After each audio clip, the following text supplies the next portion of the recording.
முதலமைச்சர் அவர்கள் இந்த மாநிலத்திற்கு, இந்த நாட்டிற்கே ஒரு குரலாக, ஒரு மாபெரும் பாதுகாப்பு கவசமாக அமைய இருக்கிறார். அவரின் குரல் தான் இந்த மாநிலத்தையும் இந்தியாவையும் வரக்கூடிய காலங்களில் காப்பாற்றக்கூடிய ஒரு குரலாக இருக்கிறது. காலையில் நான் பத்திரிகையை பார்த்த பொழுது, பேப்பர்களை பார்த்த பொழுது, அவர்கள் பாசிச கருத்துக்களை, பர்சனல் கருத்துக்களை ஜஸ்டிஸ் அவரது ஜட்மெண்டில் இணைத்து எழுதியதை போல எனக்கு தென்பட்டது.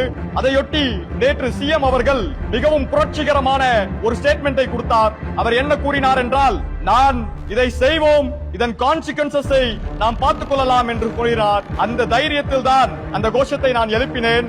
I said that go down, ஒளிக ஒளிக, ஜி.ஆர். சுவாமிநாதன் ஒளிக என்று சொன்னேன். கரப்ஷன் என்பது பணத்தினால் மட்டும் ஆகிறதல்ல, கருத்துகளாலும் ஆகக்கூடியது. அதை போன்ற கரப்டட் கருத்துக்களை கொண்ட ஜட்ஜிகள் என்று இருக்கிறார்கள். எங்களது பாராளுமன்ற உறுப்பினர் மாண்புமிகு ரைட் ஆனரபிள் கனிமொழி கருணாநிதி அவர்களிடம் ஒரு லெட்டரை என் மூலமாகவும் இந்த தொகுதியின் சார்ந்த மற்ற மாணவர்கள் மூலமாகவும் கொடுத்திருக்கின்றோம். அவர்கள் ஒரு ஸ்பெஷல் மெஜாரிட்டியை பார்லிமெண்டில் பாஸ் செய்து இந்த ஜஸ்டிஸை, அவருக்கு தகுந்த நீதியை வழங்கி தருவார் என்று நான் நம்புகின்றேன்.